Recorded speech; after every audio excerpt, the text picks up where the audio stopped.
تعالى عليه وسلم إن الله بعثني كافة للناس رحمة فأدوا عني أو كما قال صلی اللہ تبارک وتعالى علیہ وسلم۔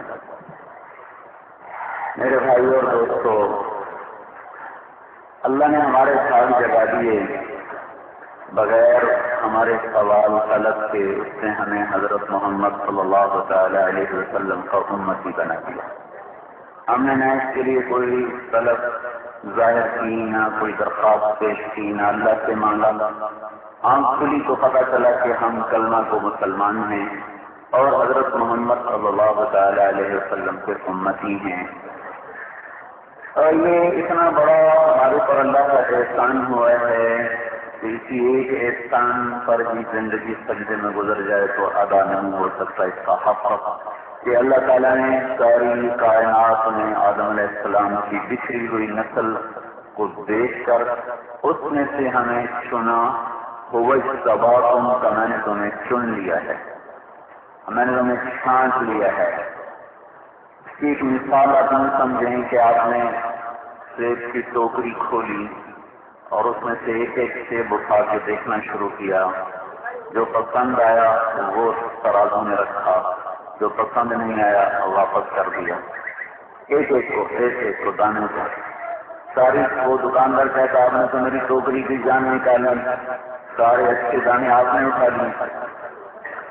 اللہ تعالیٰ نے آدم علیہ السلام کی ساری اولاد کو سامنے رکھا، ایک ایک روح کو اٹھایا، دیکھا۔ اللہ اتفاقاً صرف مثال دے رہا، دیکھا اوپر سے نیچے، جو پسند آیا ہاں اس کو میرے محبوب کو امتی بنا دو، جو پسند آیا ہاں اسے میرے محبوب کو امتی بنا دو، جو پسند نہیں آیا ہاں اسے عیسیٰ علیہ السلام کو امتی بنا دو، اسے موسیٰ علیہ السلام کو امتی بنا دو، اسے خلیل اللہ علیہ السلام کو امتی بنا دو۔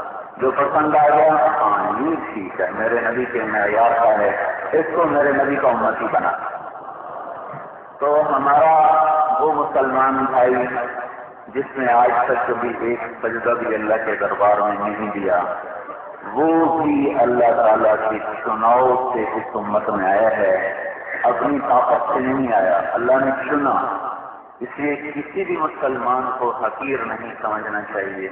بِحَسْبِ امْرِئٍ مِنَ الشَّرِّ أَنْ يَحْقِرَ أَخَاهُ الْمُسْلِمَ، کسی بھی آدمی کی بربادی کے لیے، خرابی کے لیے یہ بات کافی ہے کہ اپنے مسلمان بھائی کو حقیر سمجھے۔ جس کو اللہ نے چنا وہ حقیر کیسے ہو سکتا ہے؟ ہم لوگ کسی کو چنتے ہیں اسے ناظم بناتے ہیں، کسی کو چنتے ہیں اسے ایم پی بناتے ہیں، کسی کو چنتے ہیں اسے MLA بناتے ہیں، تو آپ دیکھتے ہیں اس کی عزت بڑھ جاتی ہے، اکرام بڑھ جاتا ہے، اعزاز بڑھ جاتا ہے۔ آپ خیال تو فرمائیں جس کو اللہ چن رہا ہو وہ کتنا اونچا ہوگا۔ یہ جتنا مجمع بیٹھا ہوا ہے اور جو ساری دنیا میں امت بکھری ہوئی ہے، یہ وہ لوگ ہیں جن کو اللہ نے انگلی رکھ کر چنا، یہ ان سب کو حضور کو امتی بنا دو۔ ہمارے تو نصیب جائے گا کہ ہم اللہ کے محبوب کے امتی بن گئے اور ہمارا چناؤ ہوا، ہمارا انتخاب کے بغیر۔ آپ کو پتہ ہے جو بلا مقابلہ الیکشن جیت جاتے ہیں وہ بڑے فخر سے کرتے ہیں، ہم بلا مقابلہ منتخب ہوئے ہیں، کہتے نہیں کہتے؟ اخبار میں بھی آتا ہے بلا مقابلہ منتخب ہو گئے۔ ہمارا کوئی الیکشن نہیں ہوا، اللہ تعالیٰ نے بلا مقابلہ ہمیں اپنے محبوب کا امتی بنا دیا، بلا مقابلہ۔ عرب ہو یا عجم ہو، غریب ہو یا فقیر امیر ہو، سب چنے ہوئے ہیں۔ یہ چناؤ کس نے کیا؟ اللہ تعالیٰ نے۔ ہم تو غلط بھی چن سکتے ہیں، صحیح آدمی چھوڑ دیں اور غلط آدمی چن لیں، لیکن اللہ پاک کا انتخاب تو کبھی غلط نہیں ہو سکتا۔ اس کا علم خطا سے پاک ہے، اس کا علم ہر قسم کے نسیان سے پاک ہے، تو اللہ تعالیٰ کا انتخاب کبھی بھی غلط نہیں ہو سکتا۔ اللہ تعالیٰ نے ہمیں چن لیا۔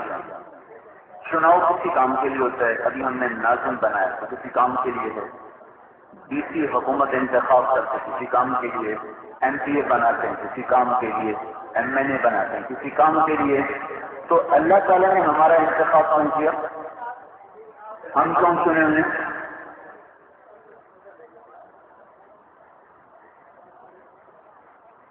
ہمارے نبی کو بھی اللہ نے، ویسے تو ہر نبی چنا جاتا ہے، لیکن اس سے ہمارے نبی کو چنا گیا، یہ سب سے جدا ہے۔ ان اللہ تخیر القبائل، اللہ نے ساری کائنات میں بکھری ہوئی روحوں کو ایسے دیکھا، آدم علیہ السلام کی پہلی نسل، فاختار العرب، اس میں سے عرب کو الگ کر دیا۔ یوں سمجھو کہ اللہ نے ایک چھلنی میں ڈالا ساری نسل آدم، اس میں سے عرب چھان لیے، باقی پیچھے پھینک دیے۔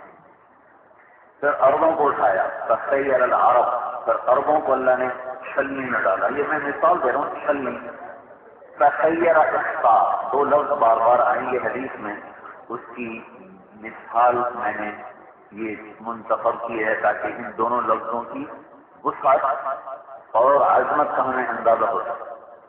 پھر اور طرح اس سے باریک چھلنی میں عربوں کو ڈالا، پھر چھانا، پھر چھانا، کوئی 2000 برس یہ چھنائی ہوتی رہی، تب جا کر اس میں قبیلہ مضر وجود میں آیا، اور مضر کو چھان کر باقی عربوں کو بھی پیچھے پھینک دیا۔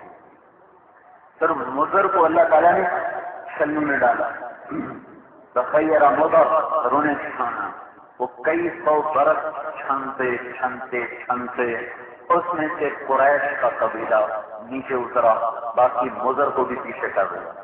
پھر قریش کو اٹھایا، تخیر قریش، اسے چھلنی میں ڈالا، پھر چھانا، پھر چھانا، پھر چھانا، کوئی 200-250 برس اس میں گزرے، اور اس میں سے اللہ تعالیٰ نے بنو ہاشم کو الگ کر دیا، باقی قریش کو بھی اللہ تعالیٰ نے پیچھے پھینک دیا۔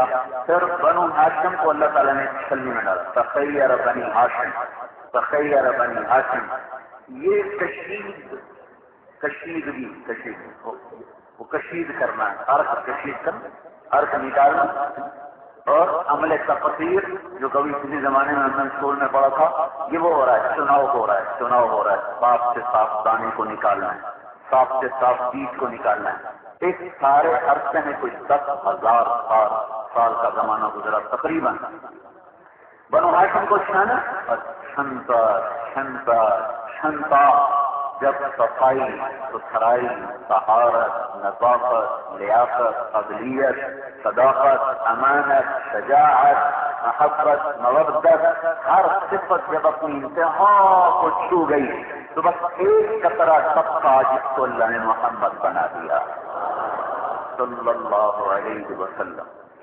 تو اس طرح ہمارا نبی صلی اللہ علیہ وسلم ساری کائنات کا خلاصہ، یہ امت ساری امتوں کا خلاصہ، ہمارا نبی صلی اللہ تعالی علیہ وسلم سارے نبیوں کا خلاصہ، نبیوں کا نبی، نبیوں کا بھی سردار، امتوں کا بھی سردار، زمین والوں کا بھی سردار، چوپایوں پر بھی اس کی نبوت، ہواؤں پر اس کی نبوت، فضاؤں پر اس کی نبوت، اس کی پکار پڑی، ابھی آپ نبی نہیں، یعنی آپ کی نبوت کا ظہور نہیں ہوا تھا۔